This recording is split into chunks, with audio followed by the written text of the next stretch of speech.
নমস্কার বন্ধুরা, daily lifestyle with Ankita চ্যানেলে সবাইকে স্বাগতম। আপনারা কেমন আছেন? আমি খুব ভালো আছি। এই ছোট্ট চ্যানেলটিকে যদি এগিয়ে নিতে যান তাহলে সাবস্ক্রাইব এবং লাইক করে দেবেন অবশ্যই। তো আজকের রেসিপিটা হচ্ছে খুব সামান্য এবং সহজে তৈরি করা ভাত ভাজা। বাড়ির বেঁচে যাওয়া ভাত দিয়ে কীভাবে করে নেওয়া যাক তাই দেখা যাক। এখানে সামান্য সবজি নিয়ে নিয়েছি, ক্যাপসিকাম, গাজর, সামান্য বিনস নিয়ে নিয়েছি এবং পেঁয়াজ কুচি, টমেটো কুচি, ধনেপাতা কুচি এবং লঙ্কা। আপনারা চাইলে অন্যান্য সবজিও বাড়িতে যেগুলো আছে সেগুলোও নিতে পারেন। তো তাহলে প্রথমে গ্যাসটা জ্বালিয়ে নেব এবং প্যানটা বসিয়ে দেব। প্যানটা খুব ভালোভাবে গরম হয়ে গেলে আমরা সামান্য তেল দিয়ে দেব। তেলটা গরম হতে দিতে হবে। গরম হয়ে গেলে প্যানটাতে ভালো করে ছড়িয়ে নেব এবং তারপরে আমরা হালকাভাবে হাফ চামচ ফোড়ন এবং 4-5টে কারি পাতা দিয়ে দিলেই হবে। ভালোভাবে এটাকে একটু এক মিনিট নেড়ে নিলেই হবে। তারপর বিনসগুলো দিয়ে দেব এবং বিনসটা ভালোভাবে 1 মিনিটের মতো নেড়ে নেব আমরা। ভালোভাবে নাড়া হয়ে গেলেই হবে।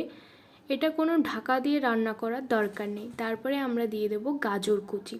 হ্যাঁ, এখানে বলে রাখা ভালো, সব সবজিগুলো যতটা পারবেন ছোট ছোট করে কাটবেন, কারণ এখানে কোনো ঢাকা দেওয়া হবে না তো এবং খুব তাড়াতাড়ি হয়ে যাবে, তাই এটা ছোট ছোট কুচি করলে ভালোভাবে সেদ্ধ হয়ে যাবে।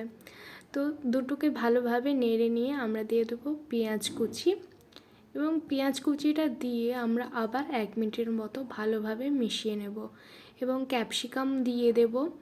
দুটোকে ভালোভাবে নেড়ে নিয়ে আবার 1 মিনিট আমরা রেখে দেব এবং গ্যাসটা কিন্তু আস্তে দেওয়া থাকবে। তারপর লঙ্কা দিয়ে দেব এবং টমেটো কুচি দিয়ে দেব। ভালোভাবে নেড়ে নিতে হবে। টমেটো কুচিটা কিন্তু লাস্টেই দেবেন, কারণ টমেটোটা খুব তাড়াতাড়ি হয়ে যায়। তারপরে সব কিছু ভালোভাবে মিশিয়ে নিতে হবে এবং শেষ পর্যায়ে কতটা ভাত দরকার আপনাদের সেটা দিয়ে দেবেন পরিমাণ মতো। আমি এখানে দুজনের মাপে করছি এবং তারপর মশলা দিয়ে দিতে হবে নুন, হলুদ, সামান্য লঙ্কা গুঁড়ো এবং জিরে গুঁড়ো এবং হাফ চামচ সয়া সস এবং হাফ চামচ ভিনিগার দিয়ে দেবেন। আপনারা চাইলে অন্যান্য মশলাও দিতে পারেন। এখানে এইটাই যে দিতে হবে তার কোনো মানে নেই। এখানে ম্যাগি মশলা দিয়ে দিচ্ছি এবং সামান্য মিট মশলাও দিয়ে দিচ্ছি। খুব মুখরোচক হয় এই খাবারটা, অবশ্যই আপনারা বাড়িতে ট্রাই করবেন।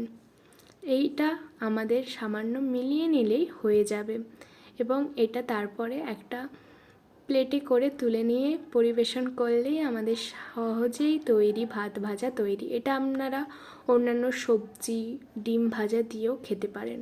খুব সুন্দর লাগে। ধন্যবাদ আমার চ্যানেলে আসার জন্য।